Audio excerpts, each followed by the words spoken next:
Welcome in, ladies and gentlemen, boys and girls, RFK Refugees Podcast. Ted here, John here. We are back 2025 and starting off as predictably a little bit rough. It's been a month since we've last joined you. A lot's happened. We'll catch you guys up on all of it. Before we do that, John, how you doing, my friend? I hope your holidays were good. I hope everything was good. No, we've been talking about it. Well, it's true. That's true. It's been some rough sledding with the old canine compatriot, but he's fine for now. Yeah. But as you'll see, both of us, I think the thing that's important for those who are listening to the show and not watching it, we are now we're gonna start like wearing the DC United Legion jerseys. Like anytime a player gets sold, we're gonna buy it and wear it on the show. So I've got my fresh AFC Bournemouth Mackay Kamboni jersey on, which I gotta say, I've never had an Umbro jersey before, or I haven't had one in like 15 years or something. I think the fit's nice. I think they do my size correctly. So, and some brands do not. So I'm very happy to have that. How's your dog? Is everything going on well? Your dog's doing all right? Everything's doing okay with our dog. Our dog is predictably getting older and less active. So there's definite been, he's now, before he would wake us up at 6 a.m. to want to eat. Now he's like reliably sleeping till like 8 or 9 or until we actually wake him up. And then he's like, oh, I'm hungry. There are worse things than that of evolution. That's not the worst one. How was the rest of how were your holidays and how was the last couple weeks? Holidays are good. Home situation is still as it was in 2024, working towards changing that. So all this behind me will hopefully change sometime in 2025 is the goal. So that's been, but other holidays were good, seeing family, most of that stuff. So it's been good and ready to get back, man. This might sound kind of crazy with everything we're about to talk about. I'm definitely taking the vibes of the ownership of the fans and maybe some trepidation, maybe some angst among certain people. But I'm excited to be back. I'm excited to be to start watching some soccer. I missed it. I was like, I get like Saturday nights. I'm like, I guess I'll watch college football. Right. Woo. Right. I want some actual, some soccer, even though there is League on X that just started. So I can enjoy that at least. Cause everything else, like European soccer is all like during the week. It's all during when I work normal working hours and like, I can't watch any of it. So anyway.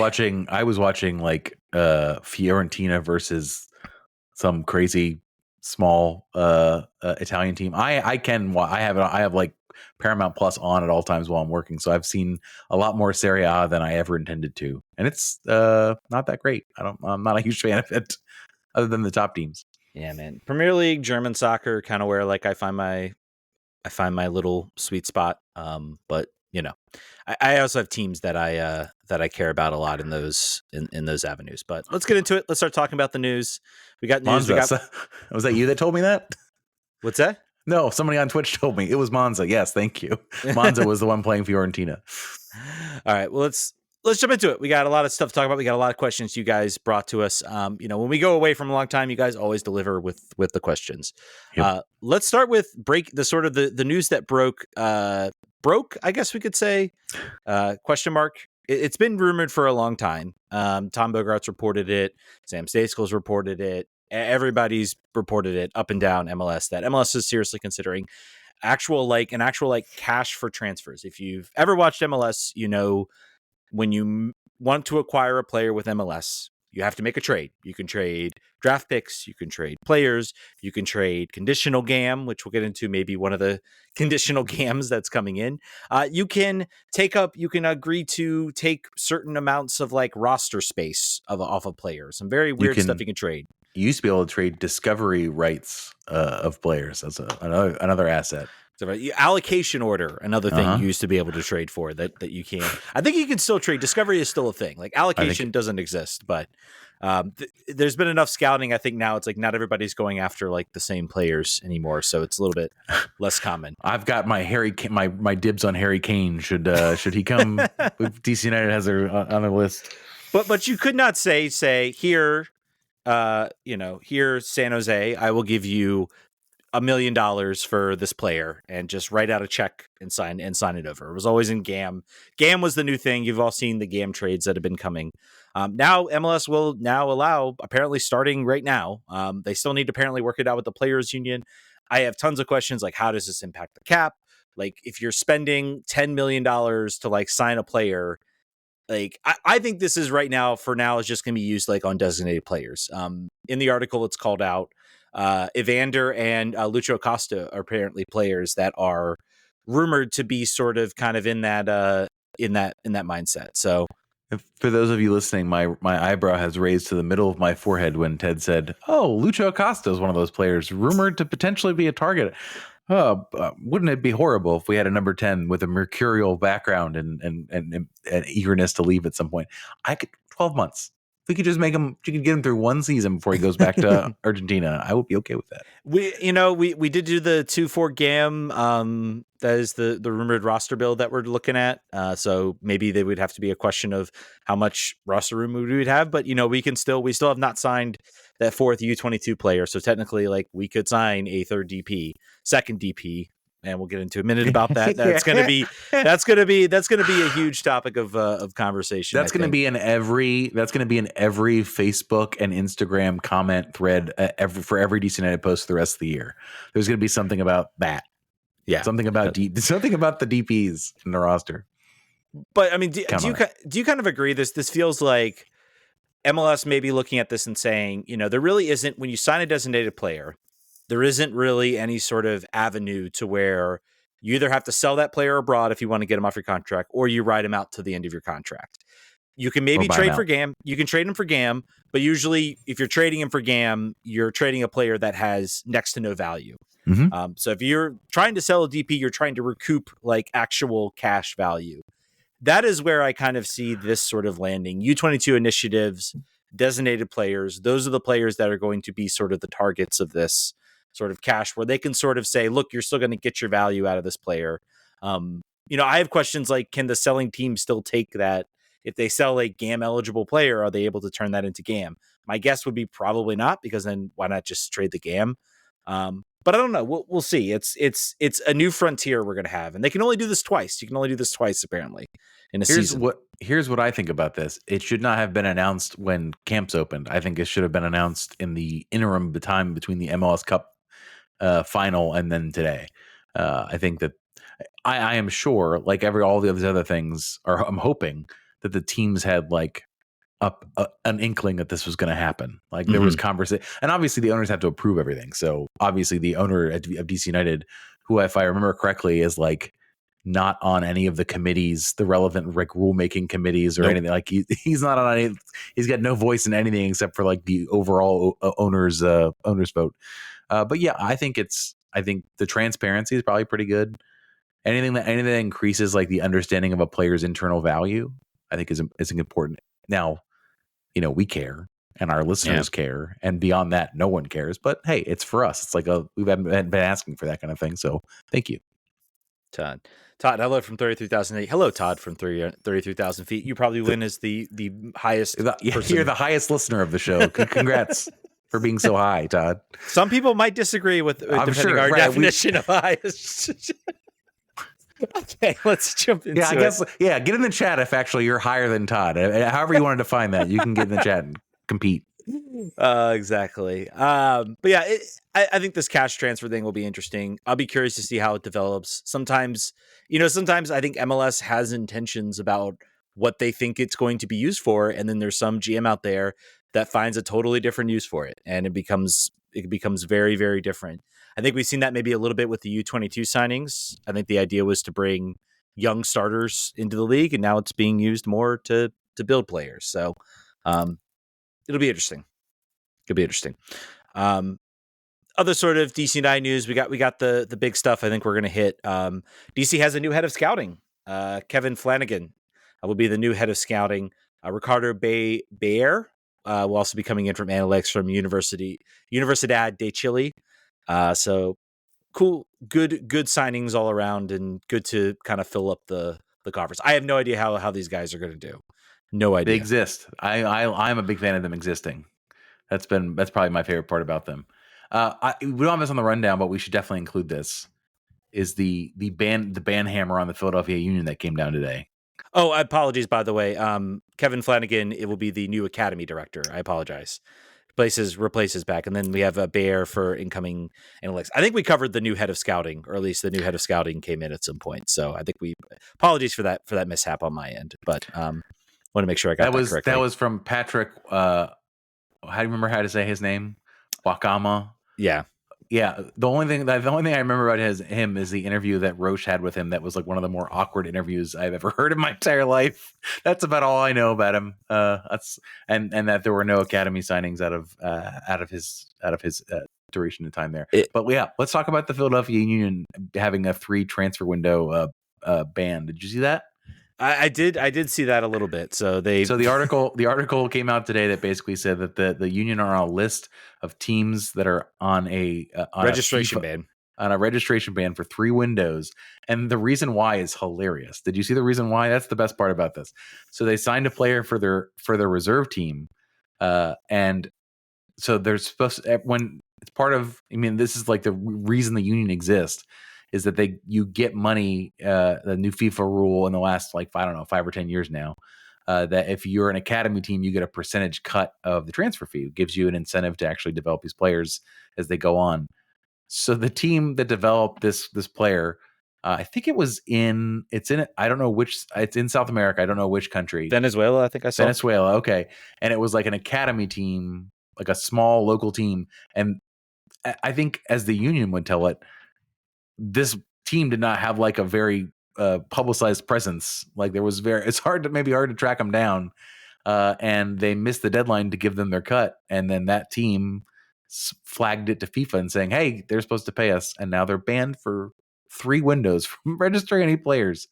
The Union in a much better situation than DC United would be in this case, because they could take MLS Next Pro team probably, or maybe there's probably some window around it that they can field the team. But that's pretty wild. I think that's a pretty craziest thing to happen, and it's not really. It's sort of kind of new, so it's not really fully fleshed out. But I believe Jonathan Tannenwald said that they're working on a solution. Like there's a way they can rectify this situation. I don't want them to. I want this to be like the dumbest reason ever to get a 3.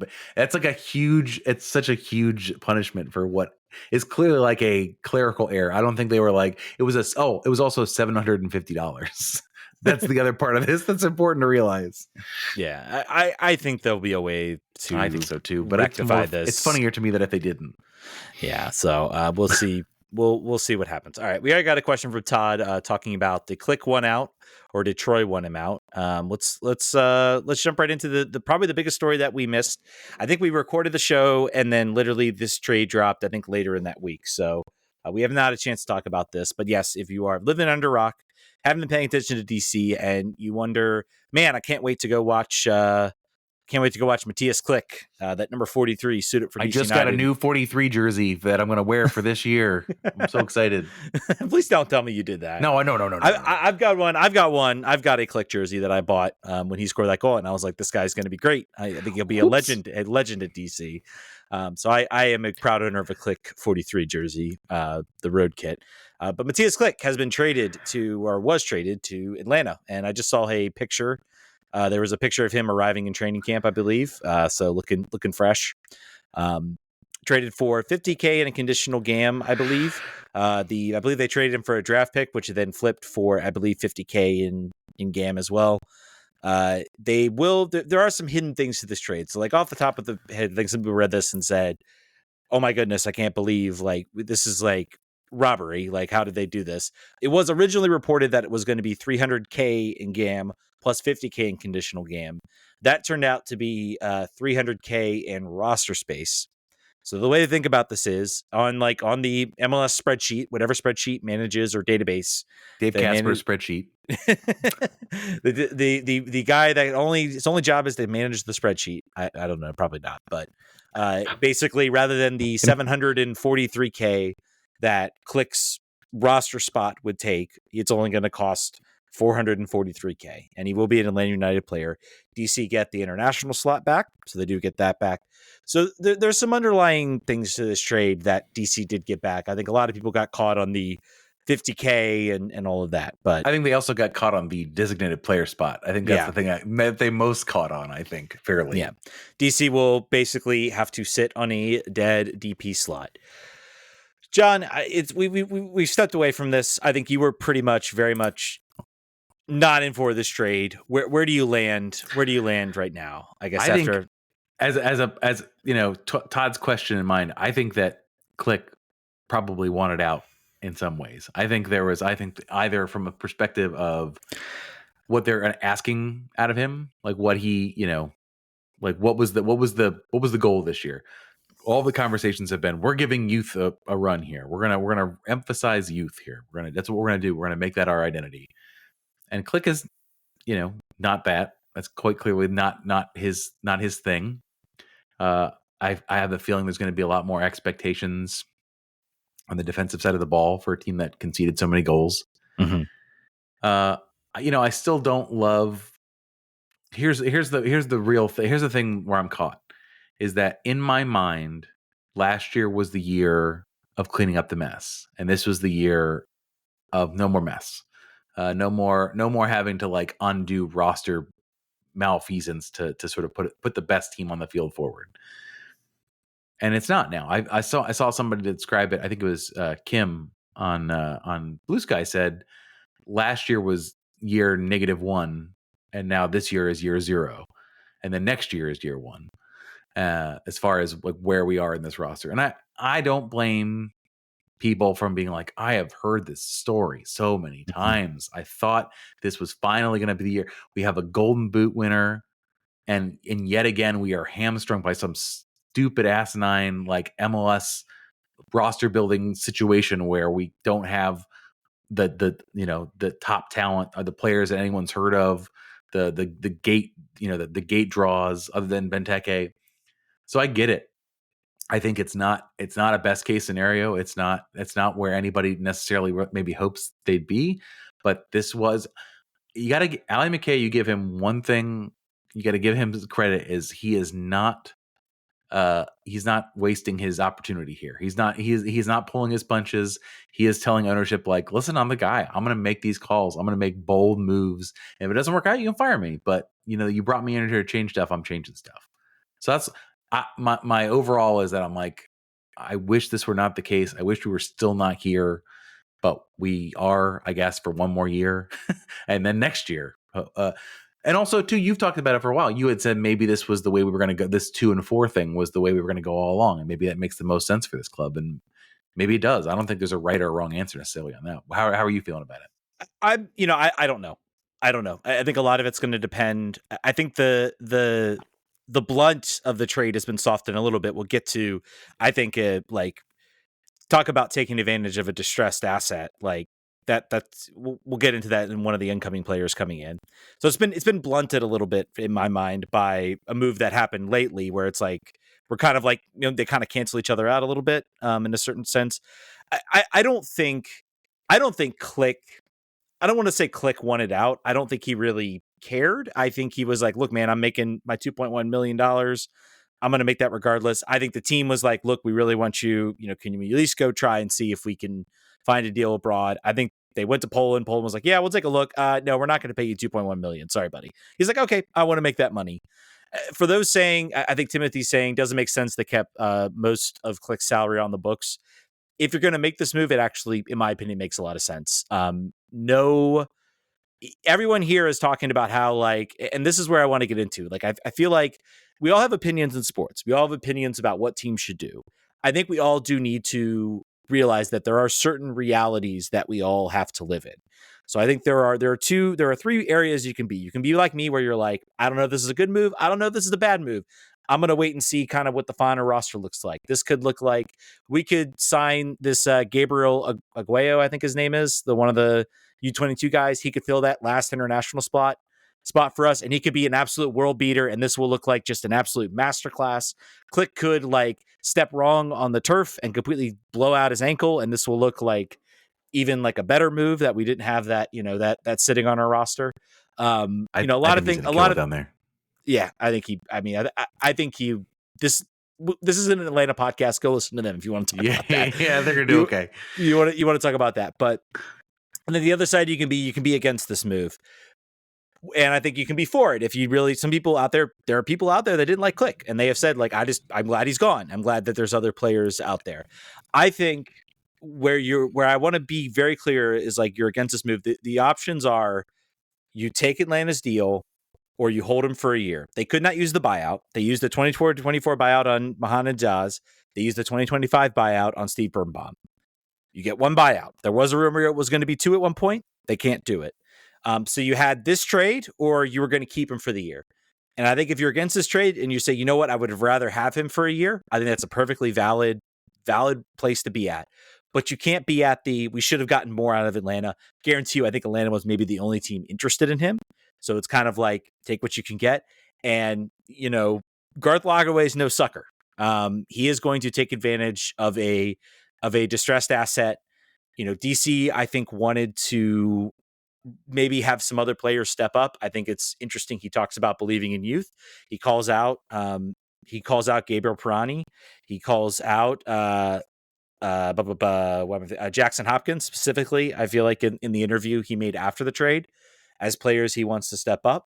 Whether you agree with that or not, it is what it is. I'm not like giving up on this season. I think doing this and then going for the 2-4 GAM, which if you don't know, maybe for those, let's educate, you've got two different sort of paths you can take for your roster build.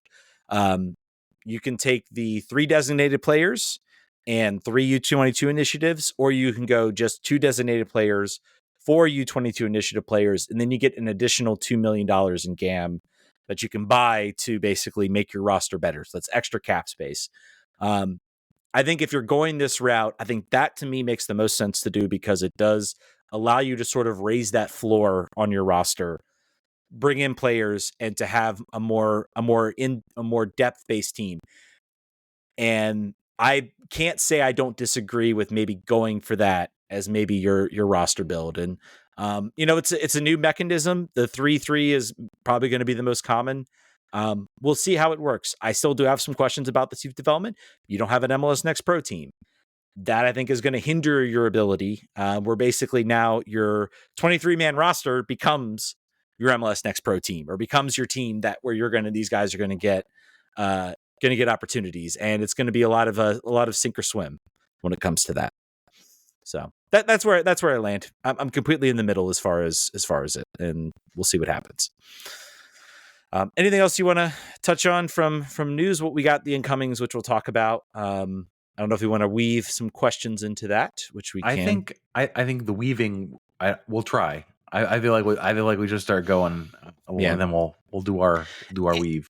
And also to add to confusion and to add to your previous point about it really just undersells how much of a mess everything was before Ali Mackay comes in. Not to say Ali Mackay is going to come in and be this magical wizard and make things better. I don't know if he's going to. He's very much in the early stages of this, but the Klich thing really undersells it. And I think there's some confusion about someone brought up on our Discord. I won't call them out specifically, but they were like, why, if we were planning on getting rid of him, why did we play him so much in 2024? The option was exercised in 2023. So we could have sat him for every single game in 2024, and he still would have been here. That contract still would have been exercised. Also, we often had not a full roster he was a player that was available, and he was one of the best players. So that's why. Anyway, yeah, there's a lot of reasons why we played him a lot. There's a lot of reasons why a lot of guys played last year. I will say we'll get into some of the additions on the team. I won't say this is like a perfect depth situation. I think there's still going to be some players that are going to come in. I think they still have roster room. Now, whether they're maybe keeping some of that on the burner until summer comes along, and then they can see kind of where their holes are and where they might want to look to improve. Speaking of this, let me weave in this question from Mark. Yeah. Ali has indicated to Goff that we may once again not actually have a full roster, won't fill all our spots because we're being patient. We also failed to use all available spots in the roster last year, and there were multiple times where we had so many injuries and absences that we had something like 5 players on the bench and 2 of them were goalkeepers. So the question is, do we believe Ali? Are we actually going to roll the dice again like this and find ourselves with only 15 healthy bodies during the May Death March, later than May? Or is Ali just keeping his cards close to the vest and will fill out our spots more fully before the season starts? So the No Next Pro team, I think, is important here to look at. You have a different read on maybe what Ali meant. I think you just kind of got into it, but what that really means by sort of keeping our powder dry with no DP slots and lots of roster, but lots of salary cap room. So there's still lots of maneuverability here. They've brought in a lot of players, and they've still kept. I would have to go through the exact math, and the exact math would probably still be wrong. But they still have significant amount of roster space. Now they have one more international slot. You're not really going to acquire, like, Nashville is like the only team, and you're not going to give up something significant from another team unless you'd have to trade something significant to get an international slot back. So really, we're kind of at this, like, one more international slot. There is other options. I think either more players will come in. I will say last year, I think the problem was you had a lot of dead weight contracts filling multiple positions. It prevented you from really bringing in a lot of depth. You look at the amount of money that was just sunk into Steve Birnbaum, into Christian Dahome, into Martin Rodriguez. That hurt the ability to be deep elsewhere. And as such, and remember as well, like they ran Mohamed Yaz during that whole time, never really saw the field. And he was a left back, and he could have played that left back position. They had Connor Antley, who they could play both sides, so they kind of filled in as an emergency, like, guy in there, and then he got hurt, and that killed that whole left position. Was a mess this time. Now they've got David Schnegg. Now they've got Connor Antley, who can now sort of be that depth guy, because presumably Schnegg will be that starter. You've got Dotson, who can play on the right, and I think maybe he can play on the left too, but he'll be your backup to Herrera. So you've got, potential goalkeepers out there. Your center backs, you got 4 center backs now rumored to come in. So it's not, I will say the depth is not 100% there, but I will say it's a more balanced. You look up and down this roster, and there's not a salary on this roster that you look at and you go, that is way too much, or that is an expensive salary, or that is an expensive salary. It all it feels a bit more sane than it has been in the past. So I think I think our depth is actually much better than last year, and I think we still got room to go in and grab more players. So yeah, I think we'll see once the full depth chart gets filled out here. I don't feel there's still, I still think that I'm trying to think of a position on the field. I don't feel comfortable in the center of midfield still. Yeah. That still makes me feel a little anxious, but that has more to do with my feelings about Pirani than other players. Other fans have a bit more of an optimistic viewpoint on him, despite the fact that I was guilted into buying a jersey upstairs in my closet with his name on the back of it. I'm still not necessarily sold on it, but we'll go from there. All right, this is. I want to make sure I read this, because this is going to be the mindset in a lot of, like I said, the Instagram comments. We sort of said this, but I want to be more explicit. DC Ulysses says, I imagine you're going to get into this, but I have a similar question. Why isn't rolling with one DP as we probably pass peak Benteke just the same old bad, cheap garbage that's been happening for years? I want to believe it's not, but it's kind of hard to see it as different at this point. I think, Ted really got into explaining, like, you could have kept Klich. There would have been no real harm in doing that. You could have had 2 DPs. Would this team have been drastically better had you have done that, and then not had the additional international spot, not had the cap space, not had the ability to sign a 4th under 22 player? I don't know. That's a hard case to make. I get why the thought is that it's cheapness, but really it's the opposite, because they paid for this. They paid that transfer. They paid to get Klich here, and then they gave him away from a financial perspective of nothing. What they're getting is on paper salary cap relief. The owner is not making any more money for having done this. So I'm telling you, every single post there, it's going to be there. It's going to be the undercurrent of the year. They're going to be like, Benteke and who? Like, what is it? Particularly if this team starts slowly, which it could, entirely possible. This is a team that missed the playoffs last year. It's entirely possible that this team doesn't shoot out of the blocks flying, but I don't view it as cheap. That's not. Yeah. You could say it's a lot of things. The thing that annoys me, like I already said, is that this team is not 1 year further along in their build. But it's not cheap. That's not my opinion anyway. I agree with you. It's not cheap, and I feel like there's always this avenue, and I understand MLS rules are tricky.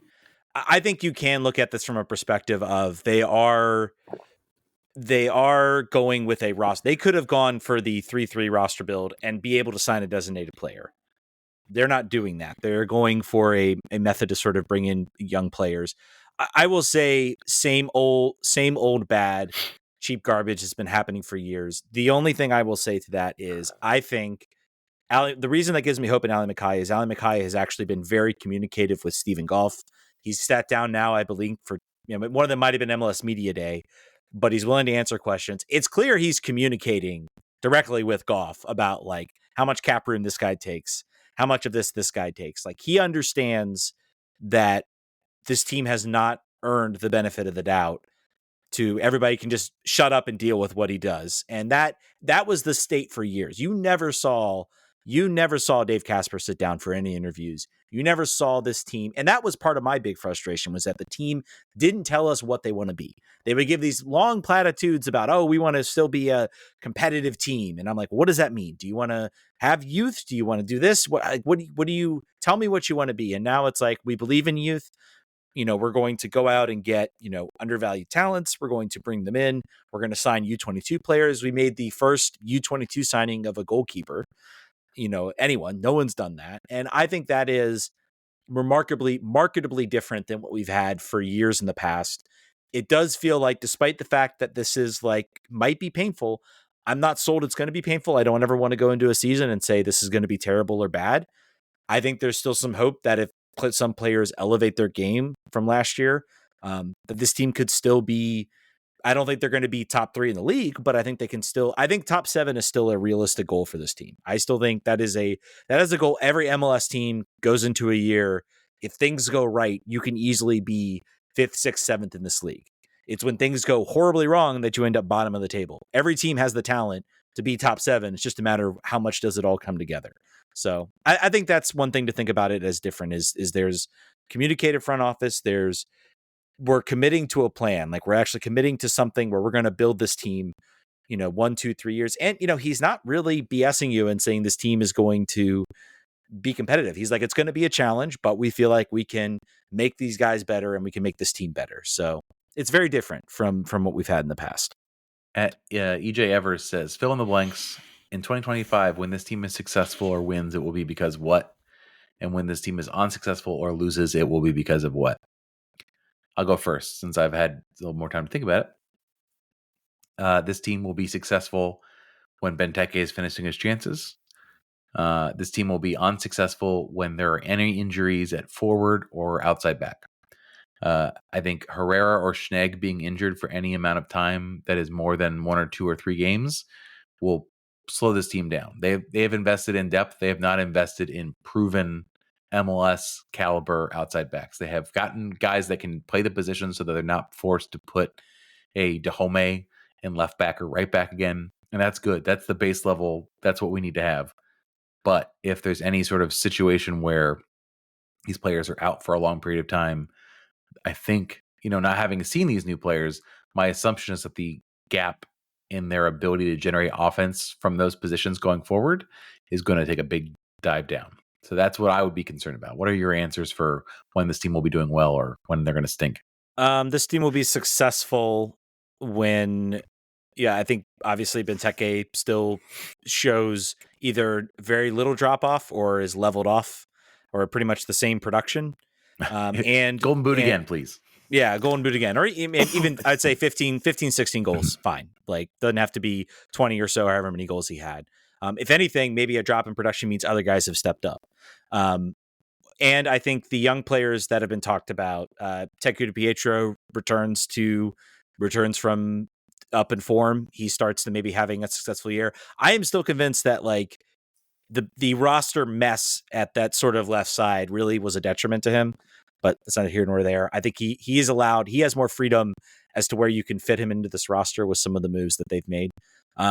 The international signings that this team has brought in, the guy Kai Rolls looks like he is on his way in. Joao Peglo, a lot of those guys. show proven MLS ability. A lot of the problem is like you're not finding proven MLS ability because we don't know on a lot of these guys. We don't know if they'll be proven MLS players. Kojima looks promising. A lot of people like him in Seattle, like St. Louis. So it's really going to be about those new players. If this team goes in and I'd say half of these players significantly contribute either to goals, assists, if Kai Rolls can be, that sort of that MLS type defender, or they get, a guy like Garrison Tubbs to step up as well. So I think it's going to be young players stepping up. It's going to be international signings coming in and playing well.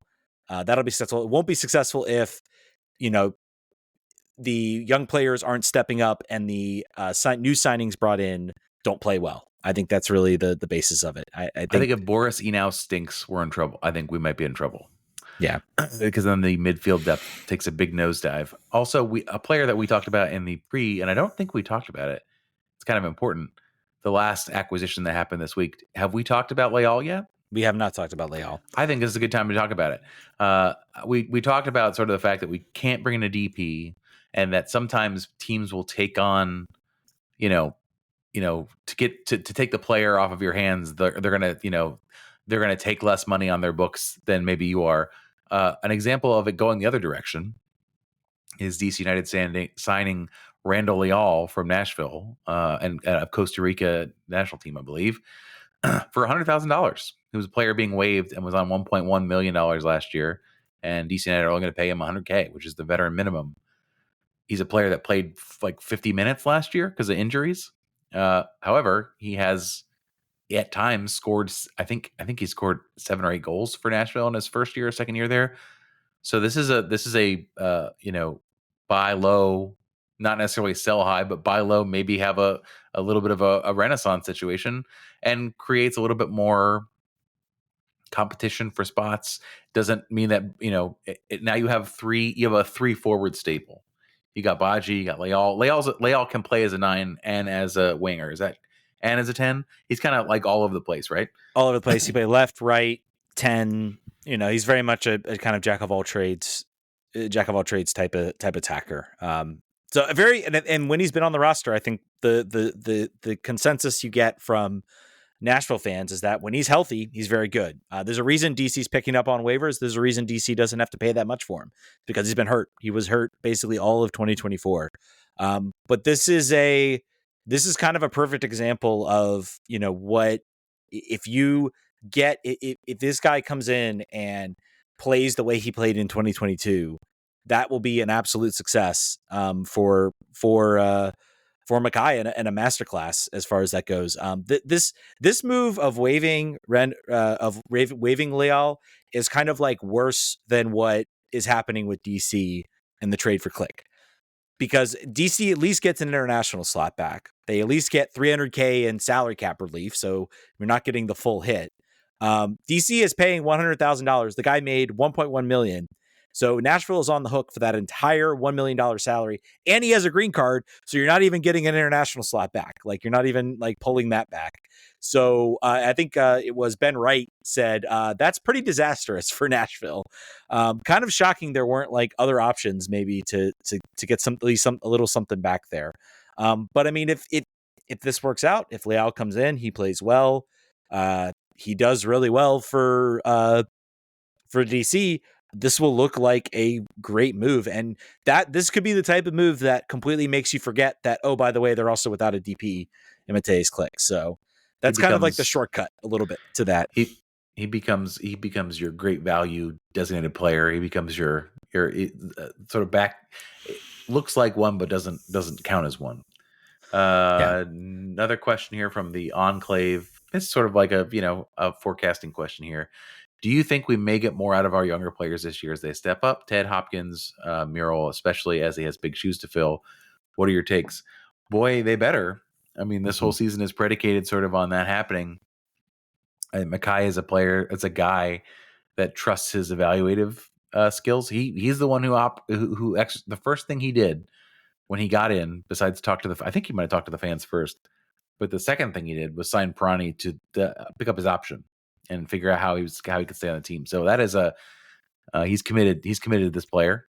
I don't know if his reputation is staked on him, but he I did see someone predicate that I don't know where they heard this, but some people think that, look at Pirani, who just, by the way, got married. Congratulations to him. He had Ruan at his wedding, and he was a teammate of Ruan for like a few months. Ruan's also Brazilian. And I don't think the team had any other sort of Brazilians, maybe Pedro. And so there was he spoke Portuguese anyway. Yeah, he spoke Portuguese. So the thought process might be that they brought in João Pedro. Not that they don't think he could also be a good player, but also he's Brazilian, he's Portuguese, he's around Pirani's age, so maybe that can give him a teammate and also kind of boost him a little bit. So that was an interesting thought that I thought someone had, and I don't know. We'll see if it's that's sort of the cliche about Brazilians is they miss being around. They miss being in Brazil. And B, they wish there were more Brazilians around them. I think it's so that this would not be the first time that's the case. But I think also he was young. He was in a new place. We talked about this. I'd love to be wrong. If he is great, if he's like MLS All-Star caliber, someone can go through. They can search our transcripts and see every time we talked about him and just ruin us. They could do that. Don't do that, but you could do that. So I would love to be wrong about this. And I think this team making a big jump up doesn't necessarily rely on him. I don't think that this team is not built around him for certain. And this team could also spend that other 22 spot on another 10, a pure 10. They could make more roster moves internally to find one in the league. A lot of things could happen. But I think this team, if it's going to really make a significant step up from just missing or sneaking into the playoffs, it will be all of these players. It would be Mackay being like hitting 21 in blackjack like 6 times in a row. Wow. You think that much? I don't think they need to do. I think you like underestimate. No, I meant like him, that he could just be a lucky guy talking about Jackson Hopkins as being a major contributor is after his last year I think that's kind of wild. True. That you are. I mean, there's no bigger fan. There's not on the internet other than in the Hopkins family. There's no bigger fan. I think that he has a lot to prove to me to sort of be talked about in that breath from the general manager. Like, we expect him. He's going to get Klich's minutes, all of them, and it'll be fine. So yeah, we'll see. I think that I think some of those players will. I don't know. All of them won't, but some of them will. And I think as long as the ones that need to do, and as long as the depth that we've signed can deliver, then we're, playing in the cold instead of watching. Yeah. And we'll see what happens. I think we got questions. I had all these incoming players. I think we've got some roster discussion within our questions. PGH says, who's going to be the next starting keeper? I have no idea. I legitimately have no idea. Kim Jong-un, dude's got some like wicked calves, man. Go find. I think there's an Instagram picture of him. Kim Jong-un has got the distribution will not be a problem. He's not going to have an issue getting the ball up the field unless these are all vanity leg muscles. I think they want him to start. I think that would be their preference. But they've got players with MLS experience. They've got player with MLS experience, and they've got player with USL Championship experience as a starter. The hurdle for him to start, I don't think, is extremely high. This is a move. This is going. I think you can make an argument, and really, honestly, across the roster, you can make an argument. Other than Benteke, Herrera, and Schnegg, I would say every position is up for grabs. Maybe Bartlett in that center back spot.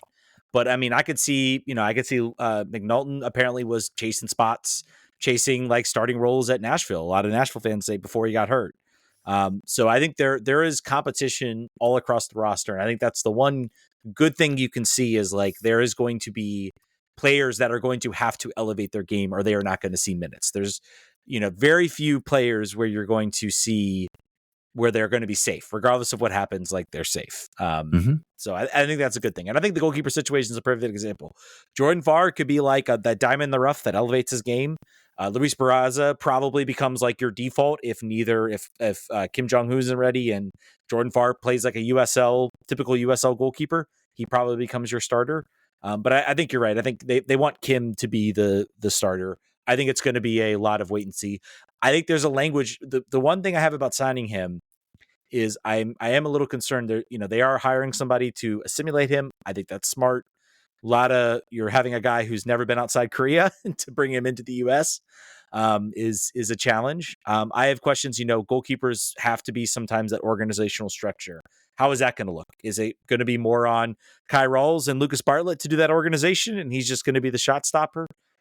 I don't know how that's going to work. The interpreter's going to stand behind the net. He's going to be the 12th man, literally. Yeah. I mean, there is a lot of, just you. So maybe it'll work. I don't know. But that is one thing I've thought about a little bit with regards to signing him.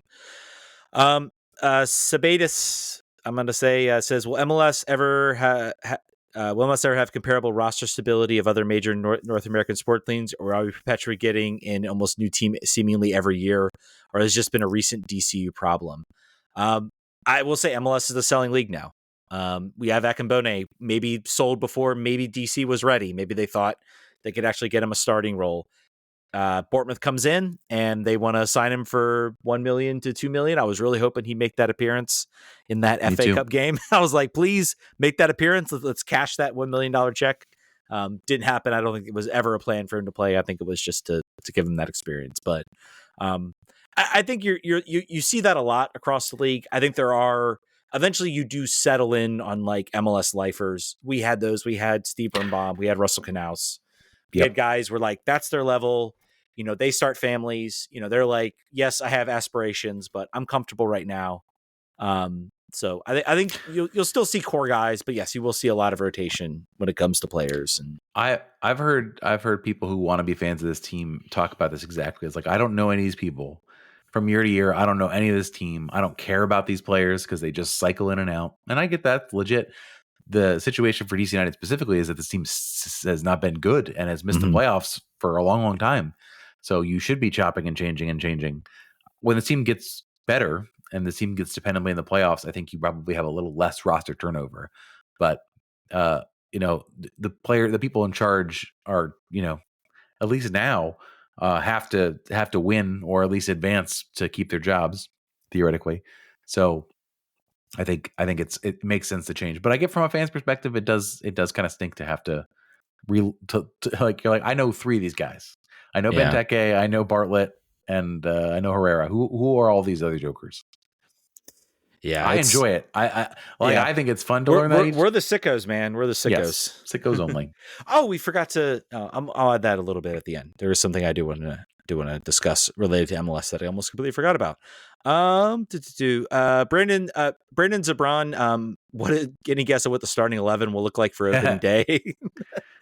No idea. Give us a couple more weeks. Yeah, it's really up in the air. This is the most up in the air I think I felt on the roster. Christian Benteke, I think that's a reasonable guess. Maybe, potentially, maybe, and Herrera probably. I think right back and Schnegg, and that's about all I'm comfortable saying because I think formationally, I have no clue like what this team. I think a lot of it's going to be. I think a lot of it's going to be who shows up, who's ready to rock and roll as far as training goes. I think Brendan Carter asked about Rawls. I think despite the fact of being on the roster, he was an unused sub. Question, what is the biggest need? What would you still be your biggest need to address on this team? 10 or center midfield. Yeah, I would agree with that. Yep. I think that's where depending on the formation we play. Peglo being a Swiss Army knife is great because he'll be needed in all those positions. If I were like a Pirani truther, like a huge fan, I'd be like, set, great, excellent. But the fact that I still have doubts, that's the only position that really, like I said before, wingback is now manned. It's covered, but it is not.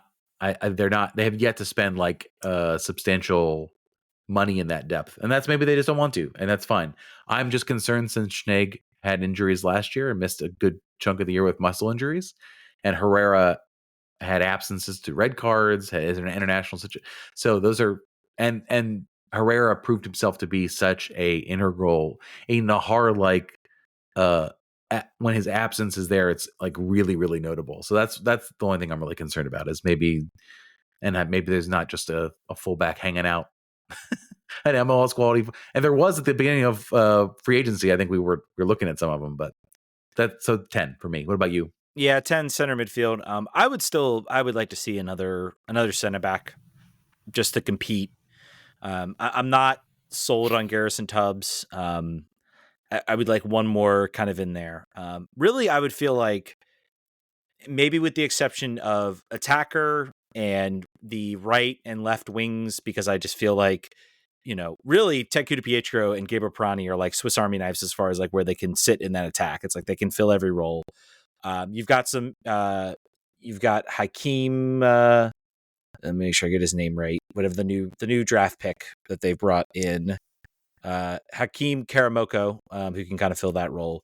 I think that is, really any position. I would love maybe one more player, maybe on at least three of those three or four positions that can like actually compete. And I think they have the roster spot to do it as well. So the roster space, they don't have the international space. There's still plenty of free agent. There's still some free agents out there that maybe they could bring in to fill that role. Gabriel Aguero, of course, is the U19 player they are interested in. That also someone pulled up. There was a rumor on that during the summer. So we'll see what happens there. Is it acceptable for you to go in without that fourth U22 slot in, or would you be okay wait until the summer? I'll wait. I think that's fine. I'd rather have them pick the guy they want than rush into it here for the downside of that is a young player needs a lot more time to get integrated and comfortable with the league. So having those extra couple months might be a benefit, but I think they've brought in so many new players that they need to see where they net out with those players and what they still need. So I think it would make it's prudent to wait. I don't think it's a huge deal. Yeah. And with regards to the number 10, I know this is a number 10 league, but the team really didn't play with a true number 10. It didn't, but I think that I think us and other fans often talked about sort of the one note attack due to the fact that they never did play through the middle. So having that as an option, as a route would be really, really helpful for this team when hitting and hoping is not working anymore. You got to have some other options. That's the only thing. That's the only reason I fixate on it so much. I think that's fair. I want to see fewer goals in. And then for sure. Our Kavada 2244 says, have expectations changed from last year? I guess like my expectation was always that this team be top 7, and I'd still my expectation. It doesn't mean that if they don't meet that expectation that I will be fire Mackay. Maybe I don't know what that means necessarily for Troy Lesesne as head coach. I'd like to still think you give him maybe at least another season. But I think top 7, every MLS team top 7 should be the goal, regardless of where you are in the roster. And maybe that's a bare minimum expectation. 8-9 is like your last chance saloon. Maybe you can, where if once you get to the middle of the season, then you start talking about 8-9 potentially. But right now, beginning of the season, top 7 is where I want this team to be. Yep. I agree with that. 7, 6, 5th. I think that's still very much an expectation this year. And we did have a Spirit question. Wanted to talk about, did you see the new trailer for the, we got MLS preseason, Red Bulls, Charleston Battery, Coffee Pot Cup resumes. Colorado Rapids, Nashville SC, and then, of course, in Florida, the Dynamo to be determined. I have zero expectation we will be able to see any of these games, unfortunately. We will ask. People will ask in the comments, though. That it will certainly be a question, but no, I think not. And this leads into this leads into my point. You create. So they did the whole. They had reporters reporting out quotes from these executives, quotes from these things. Like, you have a major sports league on Apple TV. You have the ability to broadcast whatever you want. This is an app purely for those people who are MLS fans, who want to know about their team, who want to watch their team, who want to see their team featured. Broadcast stuff. Doesn't matter what it is. Load that website up with content. So at the very least, people can say, well, it's behind a paywall, but man, you will not find a better sports league that covers that gives fans access to their team. Home for the sickos. This is a part of it. The preseason games are a part of that as well. Mandate that every team has to do 3 broadcasted preseason games. It's really not that hard. Mandate that in there. Put it on Apple TV, have it in the stadiums. Like, you can get the cameras in there. Just give the fans some content. They are broadcasting now the Drive to Survive MLS series, Onside, I believe is what it's going to be called. That's great. Clever. Yeah. The name's terrible. I hate it. They didn't stretch for that. Maybe Drive to Survive was viewed just as terribly, but that's good. I love that. Give me some background, give me some content. I just sit around and I've been going to the gym a lot more, and just the amount of stuff they show on NFL Network where they're breaking down plays, they're breaking down options, they're doing all this stuff. And I'm like, man, this is what MLS needs. Give me a weekly show, give me an hour-long show, produce it, where you're showing, previews, you're having interviews, you're having all of this stuff to educate your fans.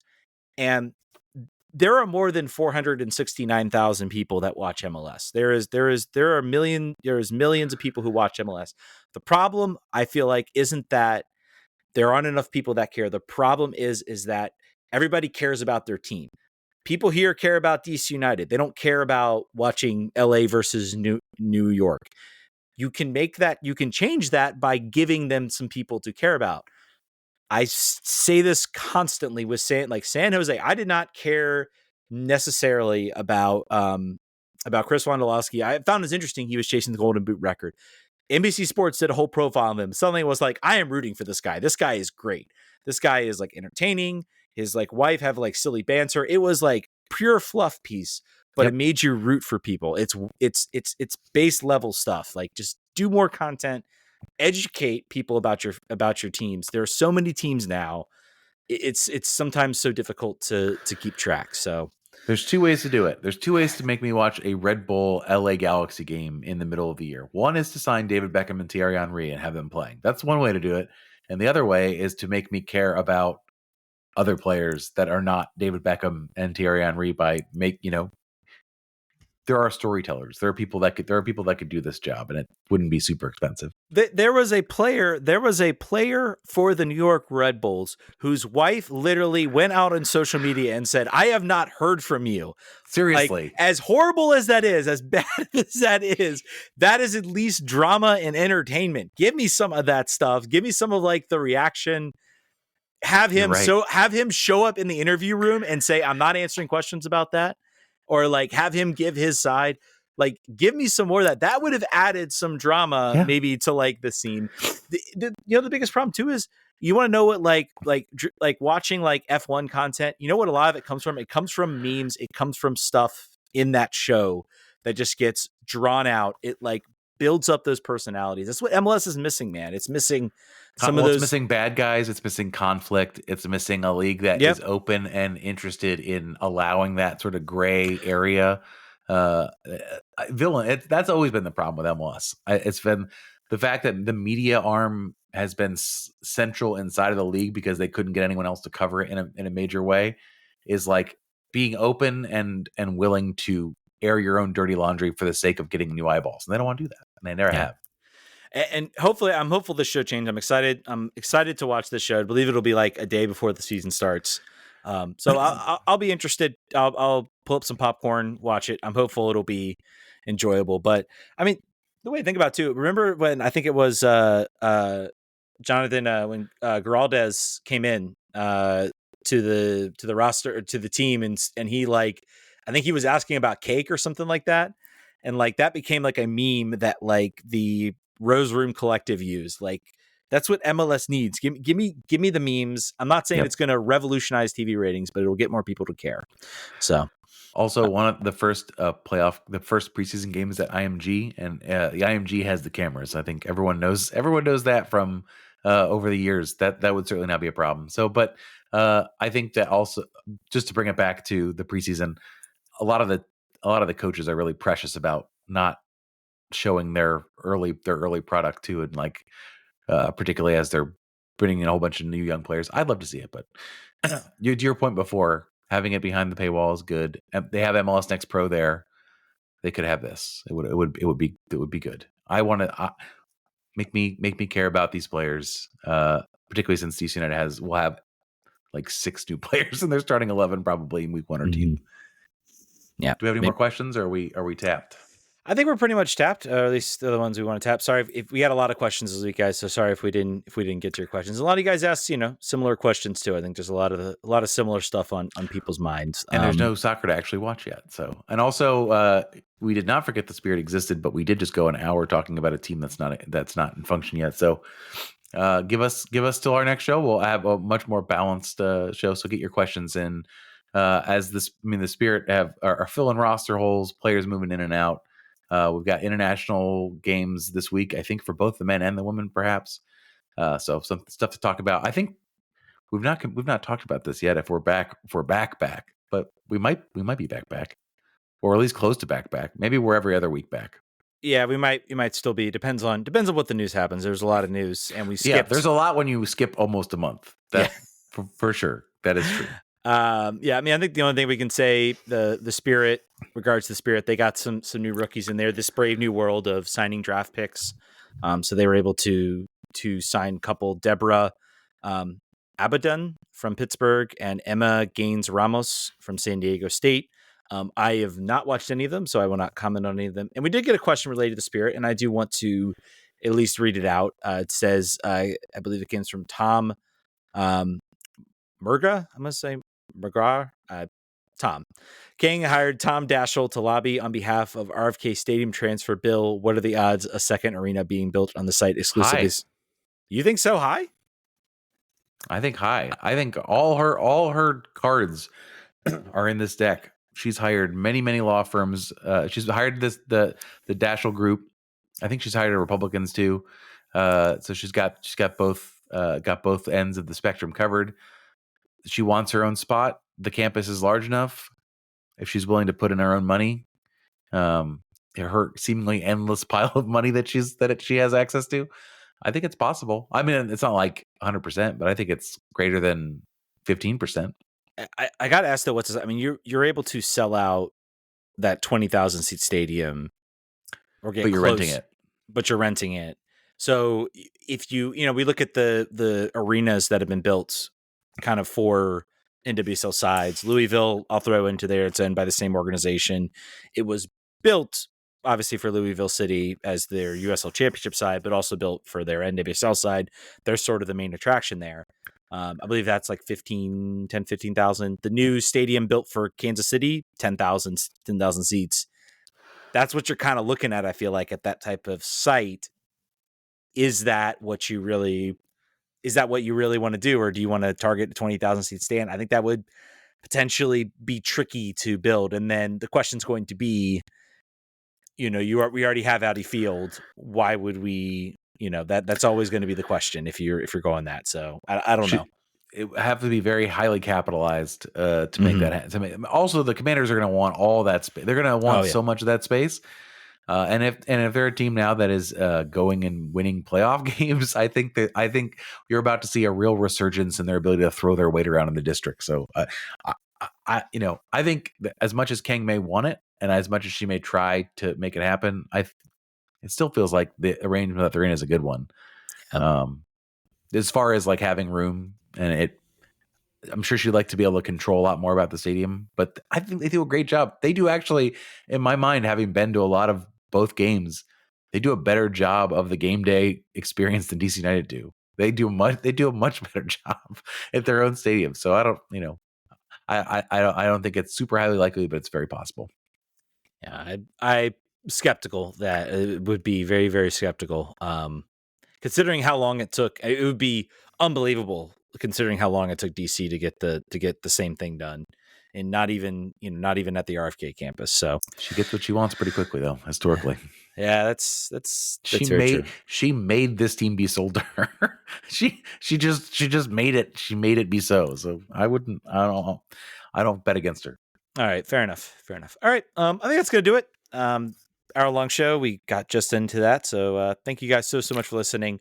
TBD on our next show. I think it's going to depend on the news and kind of how we're feeling about everything else. Thank you guys so much for listening. You guys are great. You guys are awesome. We'll continue to pumping out some written content. I'm not going to commit because life gets in the way sometimes. So thank you guys so much for listening. We will catch you guys next week. or maybe sometime down the road. Probably sometime down the road. We'll catch you. We'll catch you when we catch you. Vamos. Vamos. Bye.